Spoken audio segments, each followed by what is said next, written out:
नमस्कार, मेरा नाम आलोक है। आप लाइव देख रहे हैं। बिहार विधान परिषद की 24 सीटों पर चुनाव होना है और अब प्रचार प्रसार थम चुका है। आज तारीख है 2 अप्रैल और परसों यानी कि 4 अप्रैल को मतदान होना है। स्थानीय निकाय कोटे से चुनकर आए जितने जनप्रतिनिधि हैं वो वोट डालेंगे और उसके बाद बिहार विधान परिषद की 24 सीटों पर कौन विराजमान होगा इस बात का तय होना है 7 अप्रैल को, जिस दिन मतगणना होनी है। लेकिन उससे पहले 12 सीटों के बारे में हमने विस्तार से कल ही आपको बता दिया है। आप उस वीडियो को देख सकते हैं जिसमें कि बेगूसराय, गोपालगंज, भागलपुर, पूर्णिया, सीतामढ़ी, पूर्वी चंपारण, पश्चिमी चंपारण, वैशाली और समस्तीपुर ज़िले हैं। तमाम जो ज़िले हैं उसके बारे में हमने विस्तार से बताया है, वहाँ पर कौन कौन चुनाव लड़ रहे हैं और इस चुनाव के आखिरी वक्त में आखिर वहाँ का माहौल क्या है, क्या लग रहा है, किसकी ओर रुझान जो है वो दिख रहे हैं, हवा किसकी ओर दिख रही है, वहाँ के वोटर्स क्या कर रहे हैं, इसके बारे में हमने आपको बताया है। और आज हम बात करने जा रहे हैं जो बची हुई 12 सीटें हैं।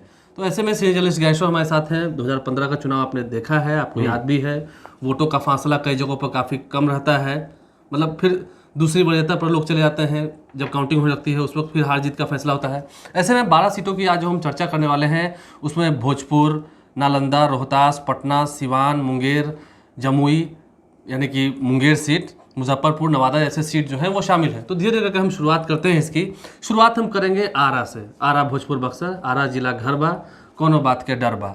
अगर हम एनडीए की बात करें तो राधाचरण शाह जो कि पिछले दफ़े आरजेडी से जीत कर आए थे, फिर उन्होंने पाला बदल लिया, वो जेडीयू में चले गए और जेडीयू ने इस बार फिर उन्हें मौका दिया। एनडीए के वो प्रत्याशी हैं। और अनिल सम्राट जो कि आरजेडी की उम्र से उम्मीदवार बनाए गए हैं। देखिए, आप भोजपुर की बात करें, भोजपुर में बिल्कुल आमने सामने की लड़ाई है। आपने सही कहा कि 2015 में राधाचरण शाह आरजेडी के कैंडिडेट के तौर पर चुनाव जीते थे और उन्होंने हराया था हुलास पांडे को, जो तब लोजपा के उम्मीदवार थे। इस बार राधाचरण शाह जेडीयू के उम्मीदवार, मतलब एनडीए के उम्मीदवार, और सामने में अनिल सम्राट तेजस्वी यादव के उम्मीदवार। तो देखिए, कांटे की लड़ाई है। यहाँ पैसे का प्रवाह भी ठीक से हुआ है। और यदि हम थैली की बात करेंगे तो थैली तो राधाचरण सेठ की ज्यादा मजबूत है। देखिए, यदि हम 2015 के चुनाव के नतीजे की बात करें, राधाचरण शाह और हुलास पांडे दोनों ही बहुत ही मजबूत उम्मीदवार थे। तो राधाचरण शाह 2854 वोट लाकर चुनाव जीते थे और हुलास पांडे लोजपा के 2525 मत लाकर चुनाव हार गए थे। देखना यह होगा कि 2022 में जो राधाचरण शाह बनाम अनिल सम्राट की लड़ाई है, कांटे की लड़ाई, इसमें जीत हार का फासला कितने का होता है। देखिए, आप 12 क्षेत्रों की बात करने जा रहे हैं। इस बात का भी ध्यान रखिए कि चुनाव प्रचार का शोर खत्म हो गया है और नगद नारायण की पूजा तेज हो गई है। इसके साथ ही मतलब अब नगद नारायण की पूजा और होगी। हाँ, हो रही है ना। देखिए, अभी तक क्या था कि अब तक प्रथम वरीयता का मत पाने के लिए ही नगद नारायण की पूजा हो रही थी। लेकिन जहां ट्रायंगुलर फाइट है या मल्टी कॉर्नर फाइट है, वहां सेकंड प्रायोरिटी का मत हासिल करने के लिए भी कोशिशें चल रही है। यदि देखिए, डायरेक्ट फाइट में भी यदि आप जानते हैं जो मतगणना की प्रक्रिया है कि आप सिर्फ अधिक मत लाकर, प्रथम वरीयता का अधिक मत लाकर चुनाव नहीं जीतते हैं। यह मतगणना तब तक समाप्त नहीं होती है जब तक मिले वोटों का प्रतिशत 50+1 न हो जाए।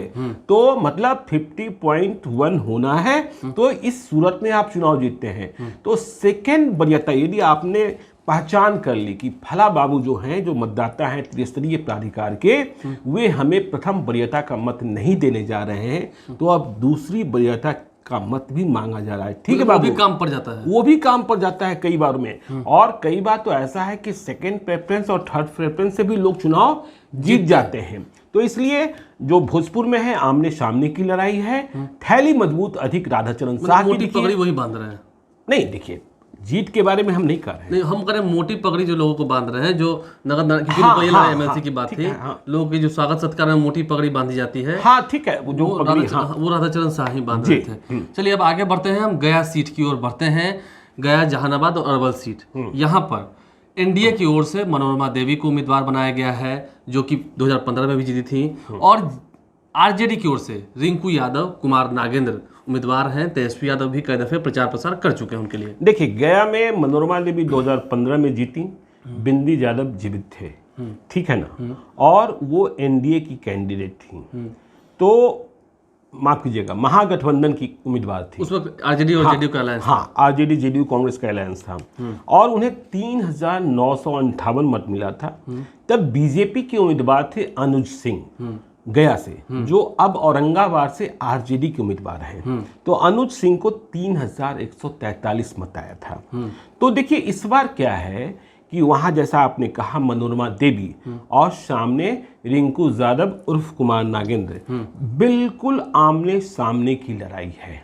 जहाँ मनोरमा देवी के साथ सहानुभूति संवेदना है, वहीं रिंकू यादव के साथ तेजस्वी यादव की ताकत है, सुरेंद्र यादव का वर्चस्व है और दोनों ने लंबे अरसे से अपनी तैयारी कर रखी है। आपको मालूम है कि गया में जहानाबाद और अरवल का जिला भी शामिल है।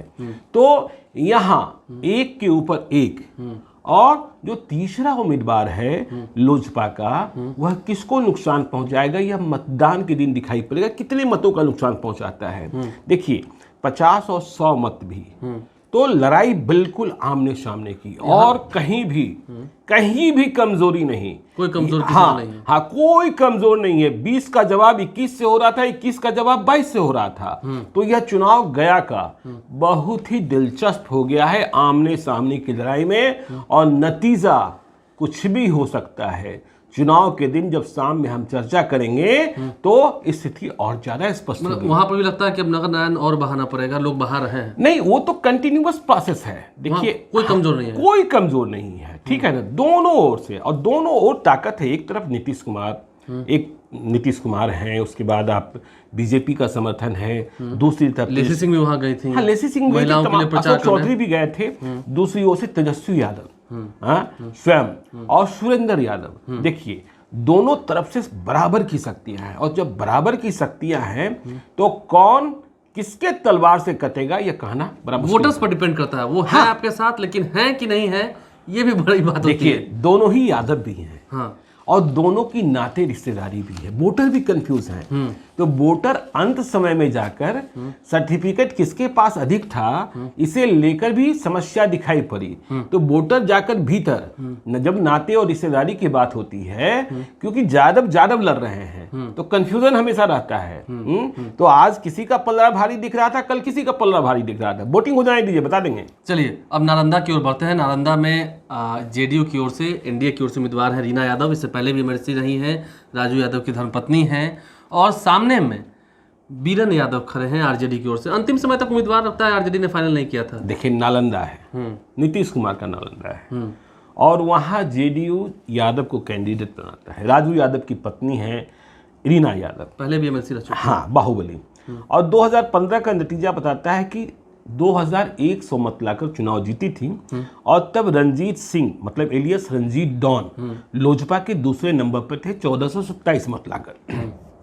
तो आपने कहा कि देखिए अंतिम समय तक उम्मीदवार को लेकर चर्चा चलती रही। नालंदा में उम्मीदवार खोजना, तलाशना मुश्किल होता है। देखा था ना आपने कि जब 2019 का लोकसभा चुनाव हो रहा था, तो नालंदा जैसे महत्वपूर्ण सीट पर जो महागठबंधन था, उसने वह सीट हम पार्टी को दे दी थी। तब जीतन राम मांझी हम पार्टी में थे। तो नालंदा नीतीश कुमार का गढ़ है, इसलिए नालंदा के लिए पूरी शक्ति जेडीयू की लगती है कि यह इज्जत बची रहे, यहाँ कहीं कोई खोट न दिखे। और यहाँ जो स्थानीय निकाय कोटे के लोग हैं, उन्हें प्रतिष्ठा देने में, मान सम्मान देने में, नगद नारायण भी देने में कोई कमी नहीं छोड़ते हैं। हाँ, देखिए जो मैं कह रहा था कंटिन्यूअस प्रोसेस, ठीक है ना, तो उस प्रोसेस में और नीतीश कुमार 1 to 1 नालंदा का जब भी सवाल आता है वो 1 to 1 कांटेक्ट में आ जाते हैं। चलिए जब नालंदा की बात कर ली हमने, गया भोजपुर की बात कर ली हमने, तो ज़रा राजधानी पटना पास में ही है, आ जाते हैं राजधानी पटना में। यहाँ पर वाल्मीकि सिंह जो कि एनडीए के उम्मीदवार हैं, वो भी पहले जीत चुके हैं, और इस बार अनंत सिंह, बाहुबली अनंत सिंह, आरजेडी के विधायक अनंत सिंह, जिसका हमको लगता है 2020 में सबसे पहले रिजल्ट उनका आ गया था जी। उनके जो खासम खास हैं कार्तिकेय कुमार उर्फ मास्टर साहब, कार्तिक मास्टर, वो चुनावी मैदान में है आरजेडी की ओर से, जिनका नाम का ऐलान राजद के राष्ट्रीय अध्यक्ष लालू प्रसाद ने खुद किया था सबसे पहले। देखिए दो ही उम्मीदवार की चर्चा मत कीजिए, यहाँ एक तीसरे उम्मीदवार हैं लल्लू मुखिया, ठीक है ना। तो अब लल्लू मुखिया क्या करते हैं, देखिए यहाँ ताकत और जोर। मैंने आज सुबह में ही लाइव सिटी की स्टोरी देखी जिसमें ये कहा गया कि यदि पैसे का प्रवाह देखें तो जेडीयू की ओर से पैसे का प्रवाह कम था। हाँ, क्योंकि उन्हें शासन प्रशासन और संपर्क पर भरोसा, ठीक है। वाल्मीकि सिंह जाति से कुर्मी है, आपको मालूम है। लल्लू यादव, जो लल्लू मुखिया कह रहे हैं, वो यादव हैं, और जो कार्तिकेय कुमार है वो भूमियार हैं। तो अब कार्तिक कुमार के लिए, कार्तिक मास्टर के लिए तेजस्वी यादव की वह अपील भी देखिए कि हम मुख्यमंत्री बन जाते 2020 में ही, लेकिन हमें और कोई नहीं हराता है, बोटकटवा यादव ही हरा देते हैं।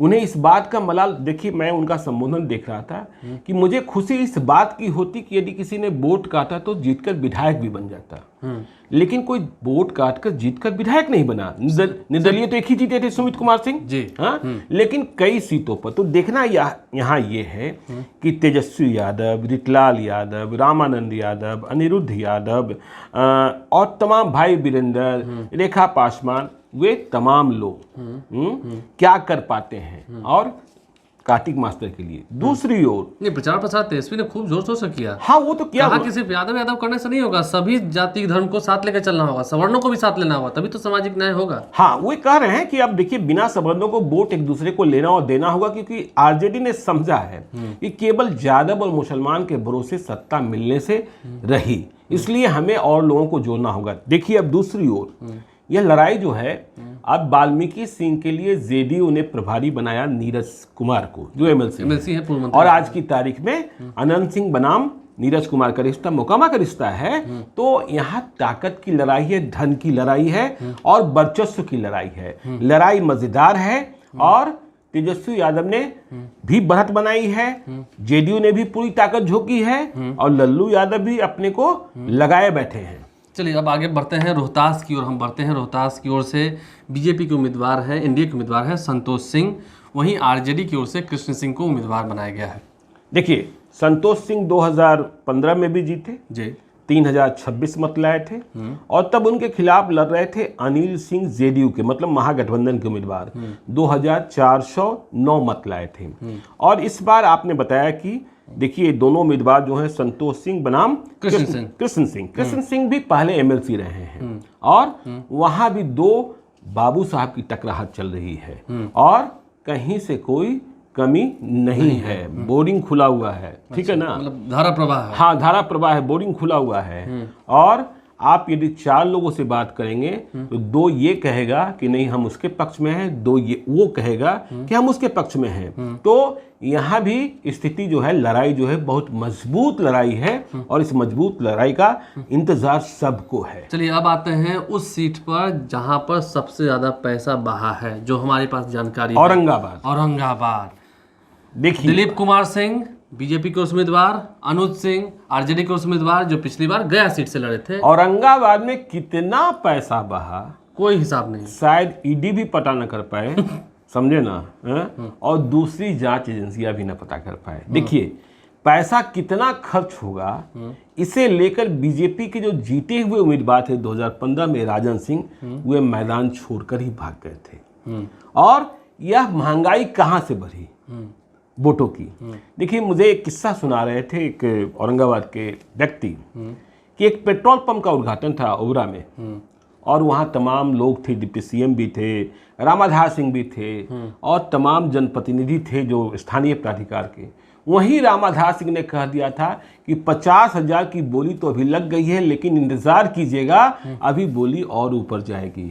तो 50,000 की बोली उस दिन ही लग गई थी। और राजन सिंह ने जब छोड़ा तो राजन जो जीते हुए हैं तो उन्होंने कहा था कि पिछले चुनाव में 7 करोड़ खर्चा हुआ, इस चुनाव में 15 करोड़ खर्चा, तो 15 करोड़ हम खर्च नहीं कर सकते। लेकिन दिलीप सिंह जो निर्दलीय टाल ठोके हुए थे, देखिए यहाँ बीजेपी को उम्मीदवार नहीं मिल रहा था, दिलीप सिंह बीजेपी के पास नहीं गए हैं, बीजेपी दिलीप सिंह के पास गई है, क्योंकि यदि दिलीप सिंह के पास बीजेपी नहीं जाती तो कोई कमजोर उम्मीदवार ही मिलता।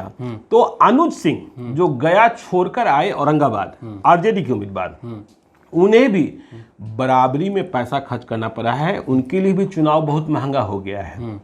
और यहाँ यह देखना होगा कि जो पैसा का प्रवाह हुआ और सबसे महंगा चुनाव हुआ, तो महंगा चुनाव का नतीजा किसके पक्ष में, दिलीप सिंह को अधिक पैसा बहाने का फायदा मिलेगा कि अनुज सिंह को आरजेडी की ताकत का लाभ दिखेगा। देखिए अब सारण की ओर बढ़ते हैं, क्योंकि सारण की बात हम इसलिए कर रहे हैं क्योंकि सच्चिदानंद राय जो कि एक्स एमएलसी हैं, पहले 15 में वो जीत चुके हैं, एनडीए की ओर से वो उम्मीदवार थे, उनका तो इस बार टिकट ही काट दिया गया और वो खड़े होकर निर्दलीय है।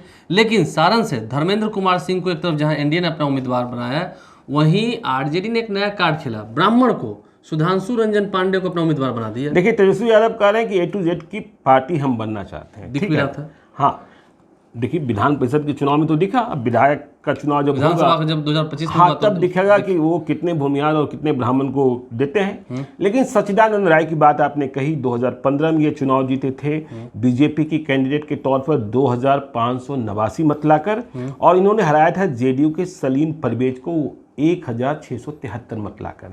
लेकिन जब टिकट का मौका आया तो सच्चिदानंद राय भाजपा के अंदर खाने की राजनीति के शिकार हो गए। जबकि आप याद कीजिएगा 2019 के चुनाव के वक्त, लोकसभा चुनाव के वक्त, जब यह कहा जा रहा था कि बिहार के ब्राह्मण और भूमिहार बीजेपी से नाराज चल रहे हैं, तो सीपी ठाकुर भूमिहारों के बड़े नेता हैं, बड़े डॉक्टर हैं, पद्मश्री हैं, सच्चिदानंद राय और सतीश चंद्र दुबे को, जिनका टिकट कटा था वाल्मीकि नगर से, हेलीकॉप्टर से बुलाया गया था, उन्हें स्पेशल प्लेन से, हेलीकॉप्टर से नहीं, भुवनेश्वर ले जाया गया था। वहां मेफेयर होटल में देश के नंबर 2 से मुलाकात हुई थी और इसके बाद अगले दिन दिल्ली में प्रेस कॉन्फ्रेंस हुई थी जिसमें सब कुछ सही बताया जा रहा था।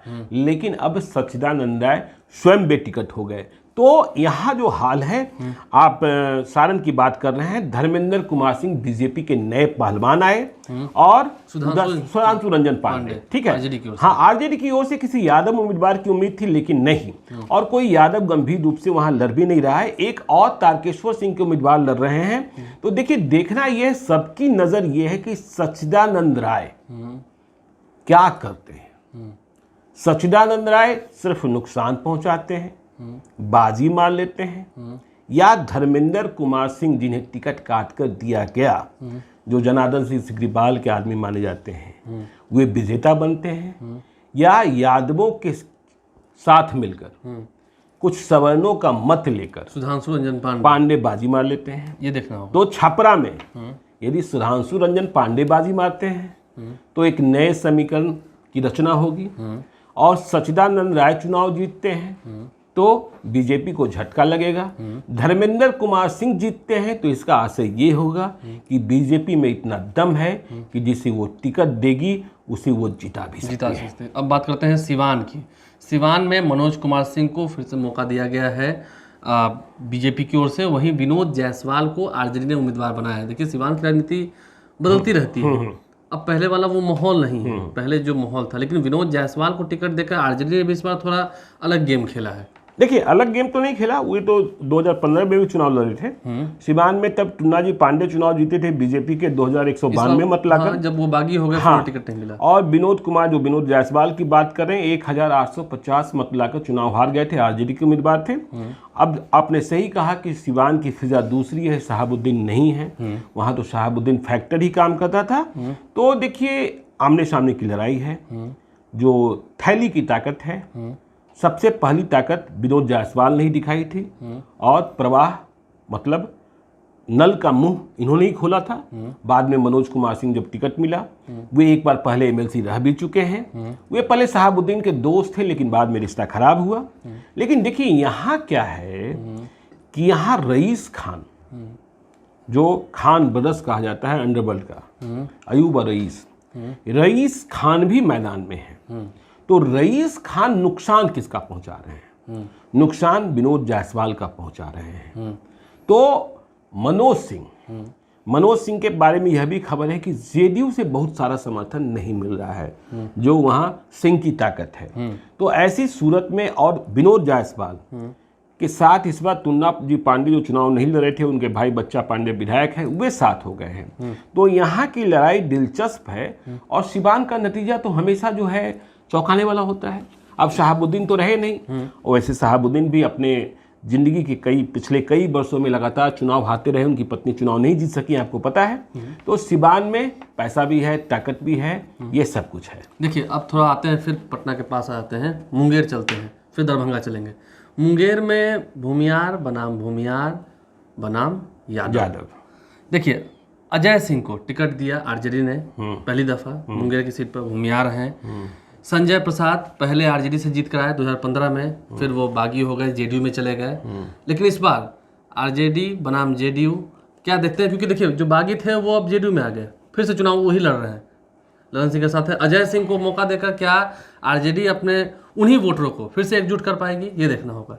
नहीं, देखिए अब देखिए क्या है, वहां जिला है 4, मुंगेर, शेखपुरा, लखीसराय और जमुई, ठीक है ना। इनमें सबसे बड़ा जिला जमुई, ठीक है। संजय प्रसाद जो आरजेडी से जेडीयू में आए, और आपको पता है कि संजय प्रसाद के पीछे ललन सिंह है, ठीक है। प्रचार कर चुके हैं और सिर्फ प्रचार की ही बात नहीं है। 2020 का जब विधानसभा चुनाव हो रहा था तो चकाई का टिकट संजय प्रसाद को ललन सिंह ने जबरदस्ती दिलाया था, क्योंकि वो कमिटेड थे। सुमित सिंह का उस पर टिकट कर दिया था। हाँ, और सुमित सिंह निर्दलीय चुनाव जीतकर बिहार के इकलौते बादशाह बने जिन्हें निर्दलीय। तो संजय प्रसाद को सुमित सिंह पसंद नहीं करते हैं, अभी भी नहीं करते हैं। और देखिए वो चाहेंगे कि नहीं चाहेंगे वो सीट जेडीयू जीते, हम कह नहीं सकते हैं। नहीं, अब ठीक है, वो तो प्रचार में दिखे हैं, केवल उतना ही नहीं है। अब देखिए लखीसराय में बीजेपी और जेडीयू के बीच क्या स्थिति है, वह भी समझने की बात। इन दिनों जो घटनाएं हुई विधानसभा में, अब बीजेपी की ताकत कितनी है मुझे नहीं पता, और बीजेपी वाले किसका साथ दे रहे हैं यह भी नहीं पता, क्योंकि बीजेपी अक्सर देखा था कि भूमियार कैडर को वोट दे दिया करते हैं। नहीं, भूमियार तो 2 है ना। हाँ, प्रसाद भी तो, अजय सिंह भी तो हैं। हाँ, भूमियार 2 हैं। तो वहां क्या है, तो संजय प्रसाद और अजय सिंह की आप बात कर लिए। अजय सिंह, अब देखिए गुड्डू यादव को जाना जाता है निर्विरोध चुनाव जीतने के लिए, और क्या ताकत है यह तो ललन सिंह ही बता चुके मंच से कि लड़ाई तो गुड्डू यादव से है। यह भी कह दिया कि जब मेरा सिकंदरा में उन्होंने मंच ही उखाड़ दिया था। आपको पता है कि गुड्डू यादव ने अपनी पत्नी को निर्विरोध जिला परिषद का चेयरमैन बनवाया। इसके पहले पंचायत में चुनाव जीती, जिला परिषद में लोग चुनाव जीते। तो वहां लड़ाई जो है, अब देखना यह है कि भूमियार मतों की गोलबंदी कितनी होती है, यादव मतों की गोलबंदी कितनी होती है, और दोनों में जो बिखराव होगा वह नतीजा तय करेगा, किधर बिखराव कितना अधिक। नहीं, पैसे की बहाव की अगर हम बात कर रहे हैं तो मोटी पगड़ी तो लगभग तीनों नहीं बांधी, उसमें संजय प्रसाद ही कंजूस रहे। देखिए आप समझिए, जब लखीसराय में सभा हो रही थी ललन सिंह की, तो संजय प्रसाद को खड़ा होकर कहने को कहा गया कि आप माफी मांग लिए हैं ना।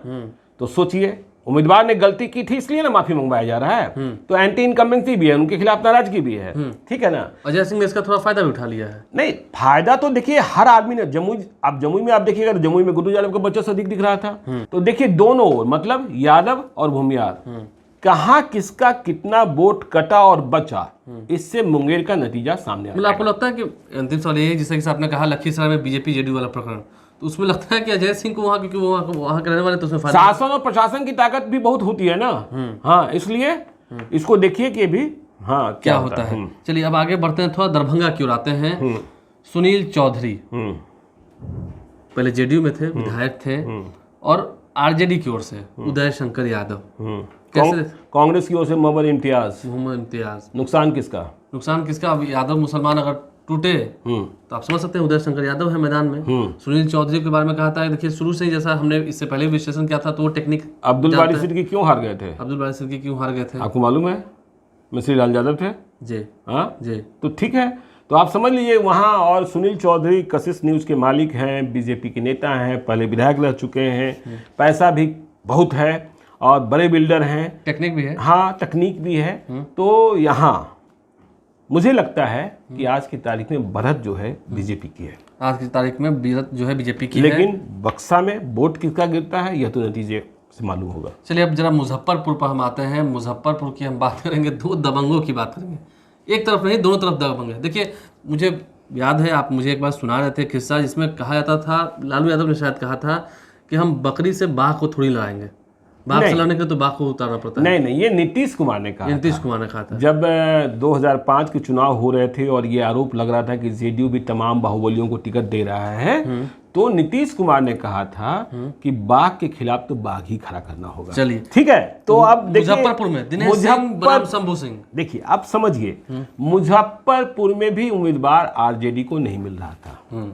मुजफ्फरपुर की जो स्थिति परिस्थिति है वो दूसरे तरीके से आपस में बट गई है। अजय निषाद एमपी का चुनाव लड़े, जितने वहां बड़े लोग हैं, दिनेश प्रसाद सिंह एमएलसी का चुनाव लड़े त्रिस्तरीय प्राधिकार का, देवेश चंद्र ठाकुर ग्रेजुएट का चुनाव लड़े, अमर पांडे कोऑपरेटिव का चुनाव लड़े, फिर सुरेश शर्मा और विजेंद्र चौधरी विधायक का चुनाव लड़े एक दूसरे में।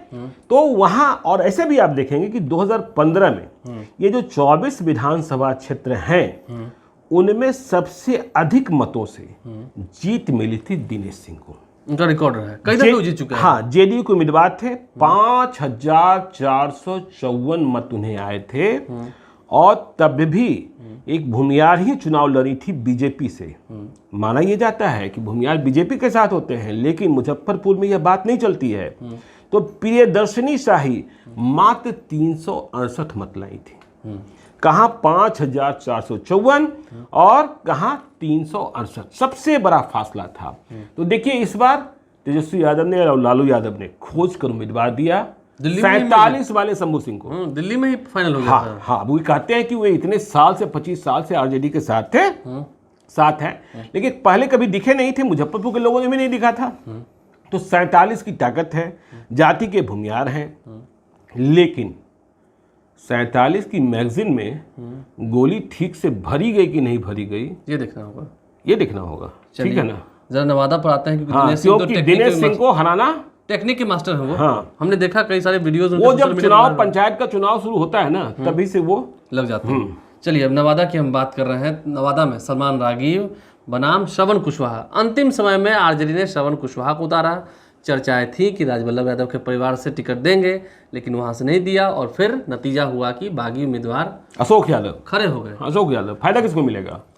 फायदा सलमान रागिव पहले भी टेक्निक जान चुके हैं। सलमान रागिव आपको मालूम है कि कौशल यादव की पाठशाला के हैं। श्रवण कुशवाहा भी पहले कौशल यादव की पाठशाला में ही थे और वे 2015 में ही चुनाव जीत जाते एमएलसी का, लेकिन उन्हें समर्थन नहीं मिला था बीजेपी के कई नेताओं का और वे अपने बूते चुनाव में नंबर 2 हो जाते हैं। कहीं इस बार नंबर 1 न हो जाए, या फिर अशोक यादव, जो कहा यह जाता है कि नवादा में आरजेडी के ट्रांसफार्मर राजवल्लभ यादव हैं, तो अशोक यादव और श्रवण कुशवाहा आपस में लड़ते रह गए, तो इसका फायदा सलमान रागिव को भी मिल सकता है। और टेक्निक में तो है ही। हाँ, टेक्निक नहीं, टेक्निक में तो तीनों हैं। टेक्निक किसी को हाँ, वो समझाने की जरूरत नहीं है। हाँ, वो समझाने की जरूरत नहीं है। ठीक है ना। अंतिम समय लगता है कि अब जैसे अब तो प्रचार प्रसार खत्म हो गया, तो अंतिम समय में अब नहीं, अब तो नहीं, अब तो क्या है, जिनका सर्टिफिकेट आपने जमा करा लिया है वो सर्टिफिकेट नहीं, वो सर्टिफिकेट देना होगा क्योंकि उसी के साथ वोट देने जाना है। उनके लिए आपको सारी व्यवस्था, गाड़ी से ले जाना, गाड़ी से लाना, नाश्ता उसका तो जब पिलाइए, अरे ये सब तो बहुत छोटी बातें होती है ना। अरे आप समझते हैं यहाँ तो मान मर्दन बोरिंग ही खुल गया है तो हाँ, तो नाश्ता में क्या खर्चा होता है। चलिए, तो कुल मिलाकर 12 सीटों की चर्चा हमने की है, जिसमें राजधानी पटना की सीट है, मुंगेर की सीट है, जहाँ पर मुकाबला काफ़ी कड़ा है, कसर कहीं से नहीं छोड़ी जा रही है। भोजपुर बक्सर की बात कही हमने, औरंगाबाद, सारण, सिवान, गया की बात की, नालंदा की बात की, और अंतोगतवा नवादा में भी देखना होगा कि क्या फिर से जो लड़ेगा वही जीतेगा, वही जीतेगा। आप समझ सकते हैं 48 घंटे बच चुके हैं। आज बिल्कुल खत्म हो गया, बचना बंद हो गया। कल दिन भर आप जो कीजिए, आज रात में जो कीजिए, और परसों तो वोटिंग होनी है। तैयारी कीजिए। बिल्कुल बिल्कुल। आप सभी को हिंदू नववर्ष की हार्दिक बधाई।